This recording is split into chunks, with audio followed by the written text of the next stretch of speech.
embattled Congressman Matt Gaetz. Matt Gaetz was one of the very few members in the entire Congress who bothered to stand up against permanent Washington on behalf of his constituents. Matt Gaetz right now, he's a problem for the Democratic Party, and he can cause a lot of hiccups in passing of laws. So we're going to keep running those stories to keep hurting him. If you stand for the flag and kneel in prayer, if you want to build America up and not burn her to the ground, then welcome, my fellow patriots. You are in the right place. This is the movement for you. You ever watch this guy on television? It's like a machine. Matt Gaetz. I'm a canceled man in some corners of the internet. Many days I'm a marked man in Congress, a wanted man by the deep state. They aren't really coming for me. They're coming for you. I'm just in the way.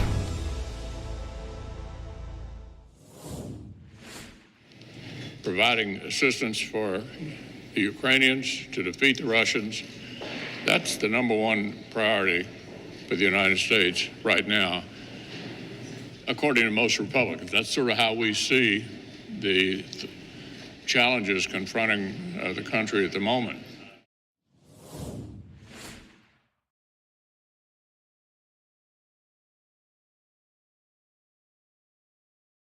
Is their number one priority. Probably a shrinking economy here in our country, a crisis on our southern border, big tech getting exposed, and the FBI right there trying to manipulate public opinion on social media. These things would all be on our priority list, far higher than Ukraine.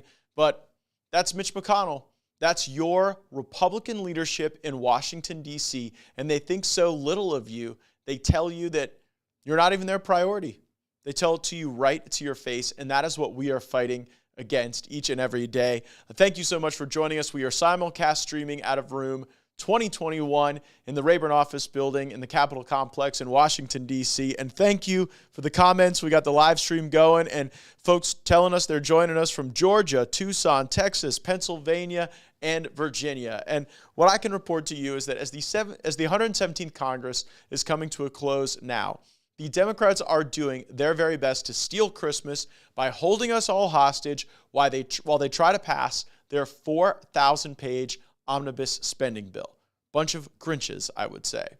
And I wouldn't touch this bill with a 39.5-foot pole. So what I'm going to do on this program is break down some of the worst features. We've got Congressman Dan Bishop just stopped by the office, had a great conversation with him about some of the nuggets his staff found in this bill that work against the American people. So first, we are doing a lot of spending abroad, and it is not good. We allocate $32 million for the United Nations Population Fund. That's as scary as it sounds. And any money not used shall be made available for abortions abroad. $575 million is allocated for abortions in areas where population growth threatens biodiversity. I mean, just hear that. Abortions as a mechanism for population control. Environmental abortion. I could not dream up a more Malthusian, dystopic, anti-human policy if I tried. An alien hell-bent on exterminating humankind could not do a better job than this bill. So we're going to spend another $25 million on people-to-people reconciliation programs, which bring together individuals of different ethnic, racial, religious, and political backgrounds from areas of civil war. That's abroad. What a stupid idea. What Yale foreign policy master's graduate deemed this critical function of our government? Is a U.S.-funded, globalist-designed struggle session what we're really waiting for to stop like the Hutus and the Tutsis from hacking each other to pieces? Maybe if we just gave the Sunnis and the Shiites a little more time to work out their differences under the auspices of an international program, maybe that would get them to put aside a centuries-old beef. You know, if this really worked, we should have tried it in Afghanistan. But no. That was the last forever war. Now we clearly know what the next one is. This is foolish. This is a waste of money. And maybe, just maybe, we should stop meddling in these affairs abroad because our involvement doesn't always make things better and it frequently makes things worse. But wait, there's more. $20 million to strengthen democracy in civil society in Central Europe through combating anti-Semitism and promoting minority rights. I'm all for promoting minority rights. I'm against anti-Semitism. But are we really pretending that we know better than the Central Europeans what they want and need to be able to resolve their differences? Like, at what point is the State Department the great provider of the silver bullet for anti-Semitism and repression of minority rights in Central Europe? Like, we're basically funding China. We're allowing ourselves to be vulnerable to them, and they engage in abject slavery. But we're going to go preach about minority rights in Central Europe because we know best. We even found extra cash in this bill to establish a $200 million gender equity fund to fund gender programs in Pakistan. So Pakistanis confused about which bathroom to use, fear not. Help is on the way from the United States. I know that the Pakistanis, what they're really waiting for is for the United States to explain our concepts of gender to them. That will endear them to us, of course. We focus a lot on the rest of the world, for better or worse, but it really doesn't feel like we're doing the same for our own people. For example, we're giving $410 million for border security in Jordan, Lebanon, Egypt, Tunisia, and Oman, all while prohibiting Customs and Border Patrol from using funding to improve our own border security. So why are other countries' borders more important than our own? I'm not against border security in those other countries, but just maybe they should pay for it. No other country is funding our border security with their treasury, because that would be foolish. So if we don't protect our borders, no one else will. And we're concerned about everyone else's, not our own. Now, speaking of borders, we don't have any right now, which is why we're allocating $1.2 million in services for DACA requirements and $750,000 to the Trans-Latin Coalition to provide, quote, workforce development programs and supportive services for trans and gender nonconforming and intersex immigrant women in Los Angeles. Yes, that is literally something that the federal government is funding in this omnibus spending bill. What is a woman? Nobody knows. Anyway, if that's not enough, the bill provides for the creation of a, quote, Ukrainian Independence Park in D.C. Just what we need. I'll be talking about that with Congressman Dan Bishop in just a moment. So the establishment politicians want to stand in solidarity with everyone but their own people, and that is the principal message of this legislation. Let's pivot over to domestic policy real quick. I want to go through some of the domestic features. For starters, we are naming a federal building in San Francisco after Nancy Pelosi and spending $3.6 million to name a trail in Georgia after Michelle Obama, $2 million for the Great Blacks in Wax Museum in Baltimore. That's quite the wax experience. It also looks like woke spending didn't stop abroad. The critical race theory chickens have come to roost. We're spending $524.4 million for DEI and structural racism-focused NIH work, $26 million for the House of Representatives Diversity and Inclusion Office. We're even dropping another $477,000 for anti-racist training provided by the Equity Institute. And of course, New York City, they need an LGBTQ plus museum. So we'll be spending $3 million on that as well. How fierce. But that's not all, folks. The deep state's getting their cut in this spending bill. The FBI, that should be subject to subpoenas, not buckets of cash, now getting $11.3 billion and $375 million for a new headquarters. The ATF is getting $1.75 billion.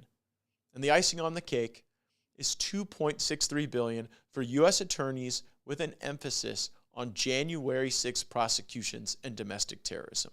That is deep state for anyone who has politics that makes us uncomfortable. Presumably to help with this, the bill allocates $7.5 million to better understand the, quote, domestic radicalization phenomenon, plus an extra $1 million to study gun violence. The deep state really wants to figure out why the American people just aren't so crazy about them. And if we aren't willing to just sign up to have entities like the FBI control social media and engage in domestic psyops, well then, you know what? They'll take this money and they'll engage in those activities, and you just have to like it. You have to tolerate it. It's insane. No Republican should be voting for this. And if it's not enough, the bill is allocating $355 million to prepare for an influenza pandemic, including funding for additional surveillance tools. That shouldn't scare you at all right now. Surveillance tools in the hands of the medical industrial complex with $355 million behind them. Oh, and the bill also creates a permanent pandemic czar, a permanent Fauci, because I know that's what America has been asking for. Now, the Vax Injury Trust Fund was raised in the legislation from $13.2 million to $15.2 million. Are they expecting more vaccine injuries from the safest and most effective experimental vaccine in the world? Interesting that got a plus up. As you can see, this omnibus bill is a disaster. I am going to vote against it, and any congressman that claims to represent the best interest of the American people should too. Now, recently, my colleague Dan Bishop from North Carolina joined me on Firebrand to discuss that. Take a listen to the discussion. When you get these bills that are thousands of pages and deal with all these different programs and equities at play, talk to people about the process that you and your team use to go in and evaluate it on their behalf, because often we don't have a lot of time. You know, Matt, as you know, we have small staff, each member of Congress, and in your case, in my case, we've got some really fine young people that work themselves to a frenzy, and they just, jumped onto this. And when members of Congress were home, this 4,000 plus page text appears out of nowhere, and they just began digging in, going as hard as they could, and had the vision to see that it would be helpful to the American people, and the people would take interest in it to get some information out about just how bad it is. And they know that no one's going to sit there and comb through every program with the particularity that they deserve. But yet, your folks were diving in. You've really exposed some of the worst elements. Put up the Bishop tweet, and you talk about the element of the bill that expressly prohibits CBP funding from being used to improve border security. And I know you've been to the border, I've been to the border. They are so frustrated when they say we have tech and we're not allowed to plug it in. Matt, I'm sure your viewers know this on Firebrand, but CBP is the Customs and Border Patrol, right? And there's literally language. It's quoted and highlighted in that tweet that none of the funds provided in this particular subsection shall be used to acquire, maintain, or extend border security technology and capabilities, except for technology and capabilities to improve Border Patrol processing. And we know what that's a code for. That means they're processing more people into the country to turn them loose faster. Yeah, that processing is unidirectional. They're not processing them out like they should be. They're only processing them in, and it affects the morale of Border Patrol to see that they're not able to actually do their jobs. I don't know how any Republican could vote for that. With all the focus on the border, how could any Republican vote for something that literally ties the hand of Customs and Border Patrol? And yet, what we understand and know is this bill would not advance but for Republican votes in the Senate. It's going to get a lot of Republican votes in the Senate. This is the status quo, Matt, that for the sake of the country cannot wait for this to be fixed anymore. That status quo must change. Well, any Republican who dares to vote for this better not say a word about the border, because they obviously don't give a damn about the border, unless it's the border of another country, because your staff also found that at the same time the legislation is allocating $410 million toward border security for Jordan, Lebanon, Egypt, Tunisia, and Oman. So I guess it's not border security that the authors are opposed to. It's just American border security. And they certainly are going to try to take care of Ukraine border security. But you're right. And again, it's lest anyone think we're exaggerating. That's what these amounts are appropriated for those countries, quote, for enhanced border security. You will not find that phrase about the American border in this bill anywhere. I'm not against border security in Tunisia. I'm for it. I just think that it might be like a principal obligation of the Tunisians. Imagine that. Well, Ukraine is certainly on a lot of people's mind, and Ukraine got great treatment in this legislation. Another $47 billion for Ukraine, and Also, the Ukraine Independence Park right in D.C. Don't you think that'll deter Vladimir Putin when he finds that we have built a Ukrainian Independence Park? Really what we've been waiting for. He'll for. throw those tanks in reverse, won't he? The world's been waiting for that park so that we could stop Vladimir Putin. You know, that $47 billion more in this bill for Ukraine will take the United States total spend for that, Matt. We've seen it in bill after bill come past us with Democrats ramming it through and Senate Republicans helping them. There were over $100 billion. Russia's entire defense budget is $84 billion. And it seems as though it's not just defense where some of this money is headed. $12.9 billion in economic assistance to stabilize the economy and spur economic recovery in Ukraine. So if you were looking for an economic nationalist agenda, I guess you've got one. It's just for Ukraine, not for the United States of America. And, you know, I think there are a lot of viewers who sympathize with the plight of the Ukrainians. But, I mean, in an $80 billion war, is it the last $47 billion that kicks the door in? We'll see. Thank you for pointing this stuff out. It's likely to pass, right? Clearly. Republicans in the Senate will make this bill pass. And then, I don't know, maybe a Republican or two in the House will support it. But, you know, I really don't think the country can take much more of this, Matt. And I worry about the leverage that we need with the power of the purse, not to bring chaos to our government, but you and I want to work real hard to try to constrain the very spending that's been impacting inflation. Kind of feels like this ties our hands too. Another $500 million for the FBI. You and I want to get after the FBI, another $500 million and several $100 million for new FBI headquarters. We need to be asking them questions, holding them to account. This takes our leverage away right here. Well, Mitch McConnell should be ashamed for supporting this. He should be ashamed for saying that the number one priority is to fund our ambitions in Ukraine. And any Republican should absolutely be ashamed that votes for it. Dan, thanks for breaking it down. Thanks to your great team members for doing the work for a lot of us and finding some of the ugliest bumps on this terrible bill. They did a great job. Thank you, Matt. Thanks.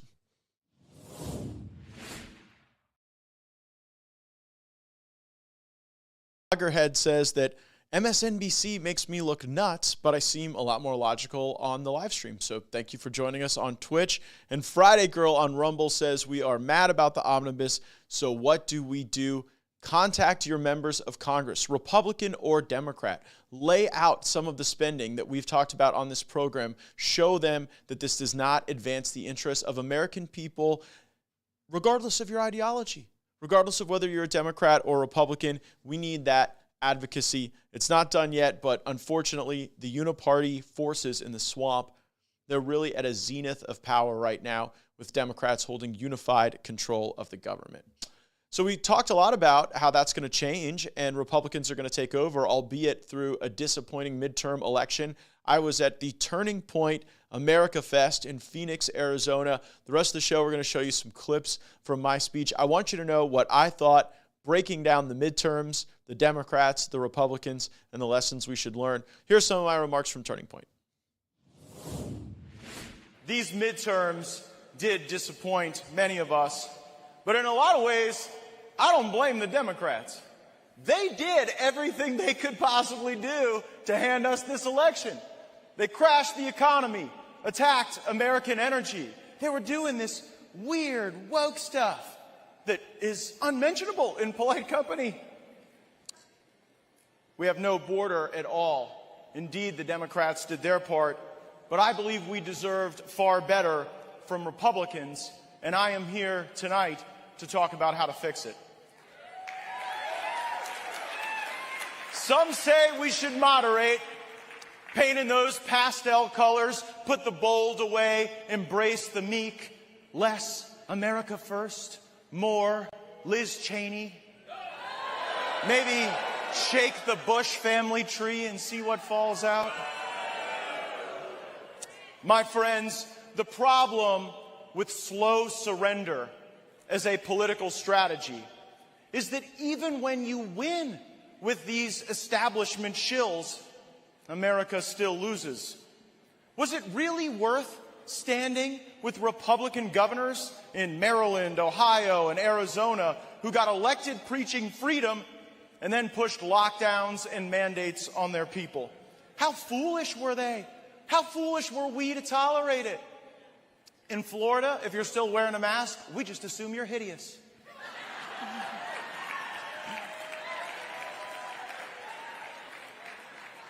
but on the big stuff, the major challenges that we now face, a Republican Party with no sharp edges will be manipulated, co-opted, and worthless. Controlled opposition just isn't going to cut it anymore, and that's where I come in. Just look at what we learned this week. The FBI has entire teams of people dedicated to try to shape public opinion on social media. And we know about it at Twitter because Elon bought Twitter. But this same stuff is going on at Meta, at Google, at Amazon. They want to control what you see so that they can ultimately control how you behave. This is not the proper role of government, and any official who gave the orders to try to manipulate the political perspectives of American citizens will be called to heel before the House Judiciary Committee in the coming weeks and months.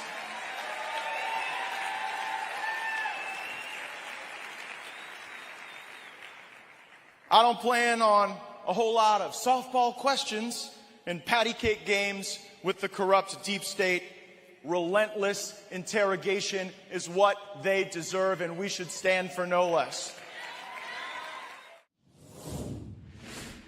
We are back live. Christina on Facebook says we need new leadership. Maggie on Getter says defund the FBI. That might be where this ultimately ends up. And John on Rumble wants to know why even AOC would vote for this bill when the populist left claims they are against all of these foreign entanglements. You think they might actually show some opposition, show some backbone, but they have totally folded and they intend to vote for this monstrosity. So I think it's right to call out the hypocrisy of AOC and the rest of the squad for backing this legislation that does so much that we're just blatantly against their stated goals.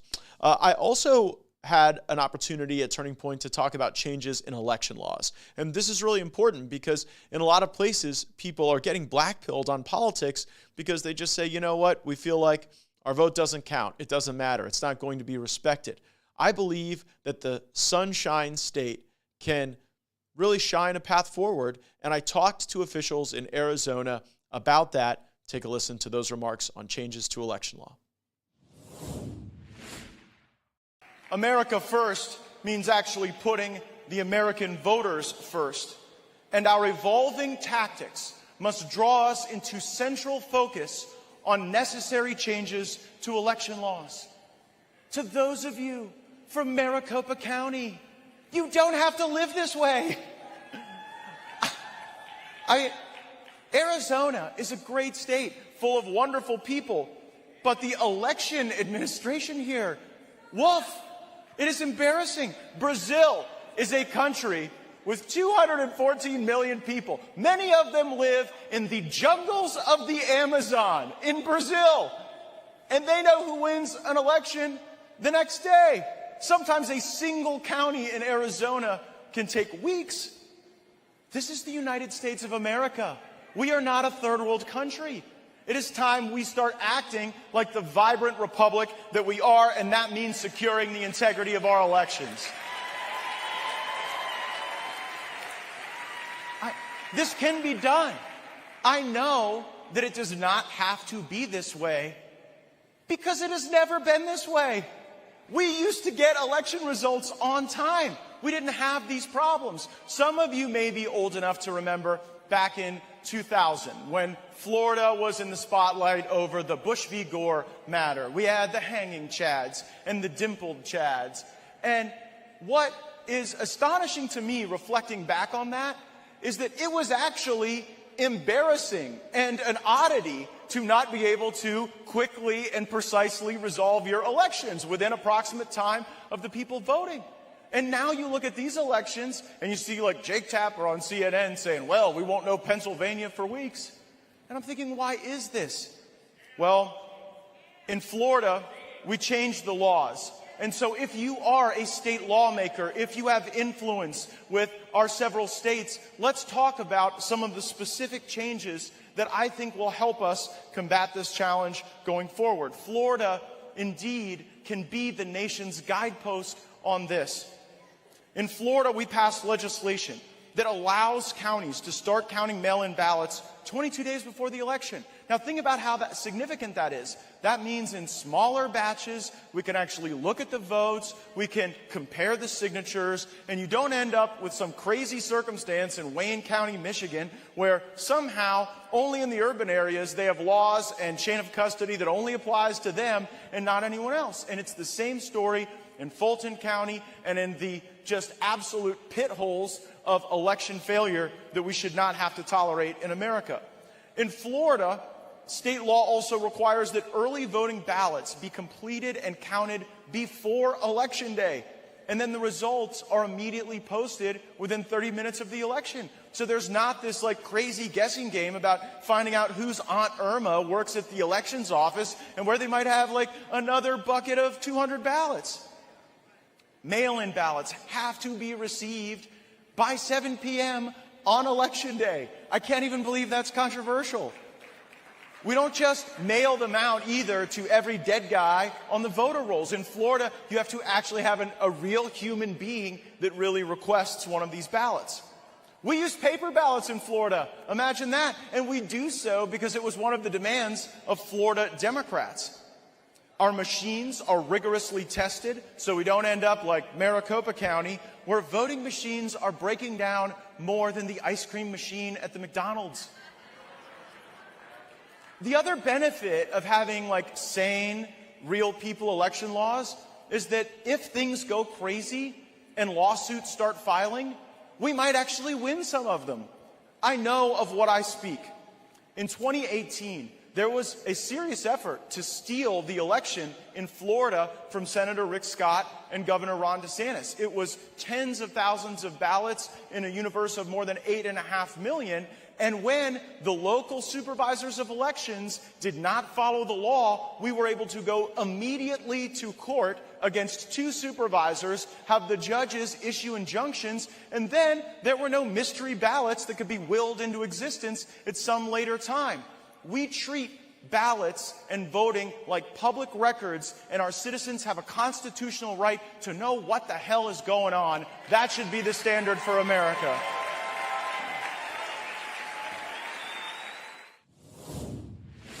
We are back live, and some folks are suggesting in the comments section that I pursue a bid for Speaker of the House. I assure you that would not be successful. I would not have the requisite support. I would not have anywhere close to the requisite support. But I am making a critique not just of one person, but a corrupt institution in Washington, D.C. And unfortunately, that means we have to take a stand and maybe have some turbulent days at the beginning of January, but it will be worth it if we do not have Kevin McCarthy unaccountable as Speaker of the House. And I made that argument at Turning Point. Take a listen. So our laws and our tactics must change. But some of our leaders must be changed too. Our ancestors, out of love of country, pledged their lives and their fortunes and their sacred honor. Is the best Congress can really do today pledging a vote for Mitch McConnell or Kevin McCarthy? I've had enough McFailure. In football, when the team doesn't win the games it's supposed to win, they fire the coach. In business, when the company does not match its projected earnings, then the board gets rid of the CEO. And so in Republican politics, maybe I'm not the crazy one if I say that the people who vastly underperformed expectations shouldn't be promoted to third in line to the presidency.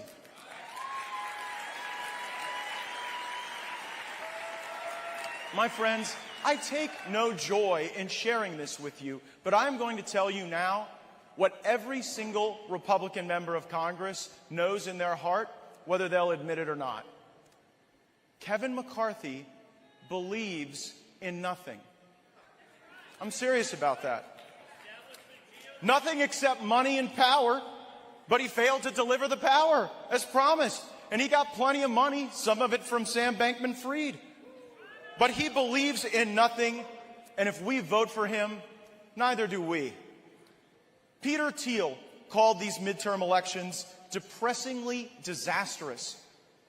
But they are revealing, because we saw failure up close. And as Tucker Carlson reminded us at the beginning of this conference, we must learn from this experience and grow and be better.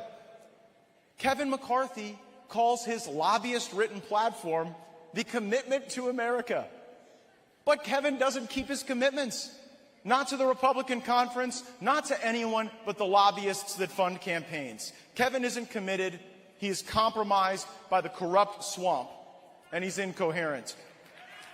When you believe in nothing, my friends, you will settle on everything. You'll farm out the work, enrich your pals, and maybe they'll even let you crash their pad. But I think Joe Biden might actually be right about one thing. We are in a battle for the soul of our country. And Kevin is going into that battle with soulless influence peddlers by his side. He isn't on this stage today because I am pretty confident he would get booed off of it.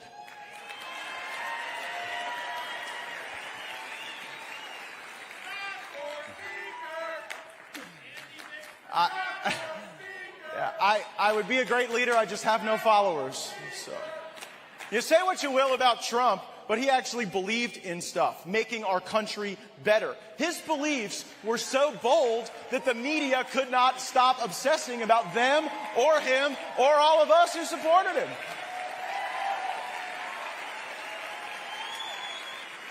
Trump's policies were so good, Joe Biden's even trying to copy him right now. Banning TikTok was initially a Trump initiative. Domesticating manufacturing was an issue set that Trump talked about way before anyone else in American politics had any type of vision for it. And the Joe Biden streamlining permitting bill is essentially an extension of the regulatory reform instituted by President Trump. These are indeed Trump's initiatives, and now I fear, my friends, we are in need of true vision. Our politics cannot just be money running through lobbyist luncheons and sloganeering with focus groups.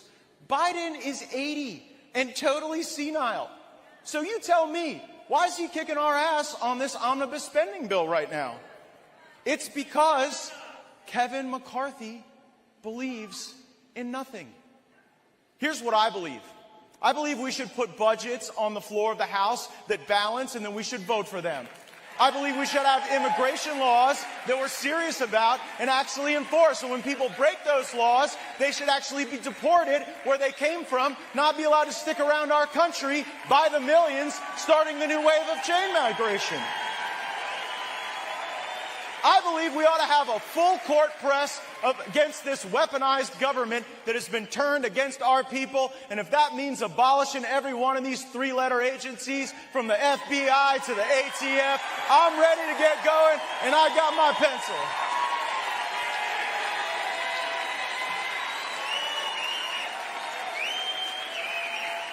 I believe that we actually ought to make voting easy and cheating hard, and I believe we should not sell out to powerful corporations that pollute our water, our skies, or the digital marketplace of ideas.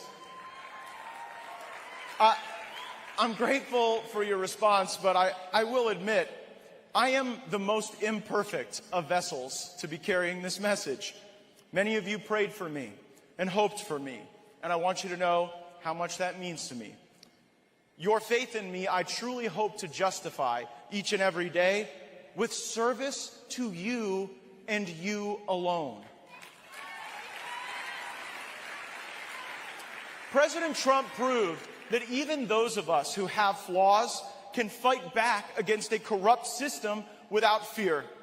And so I will work with anyone and everyone to change this system and to deliver results for our brave patriots, to stop the invasion on our southern border, to end wars that drain our nation of its treasure and its bravest patriots, to stop sending money to Ukraine like somehow that's a bigger priority than what's happening to our people, and certainly to restrict unfair trade. But we should not move forward beholden to the legislative policy written by Frank Luntz on a bar napkin. We should not be beholden to the free speech policy that was passed to Kevin McCarthy in exchange for money from his best friend Pfizer lobbyist. And we should not be beholden to the political philosophy of Kevin McCarthy at all, because Kevin McCarthy believes in nothing. I believe in things, and I know you do too. We've got a country to save. You can fight with me any day of the week, Turning Point. Let's go get them.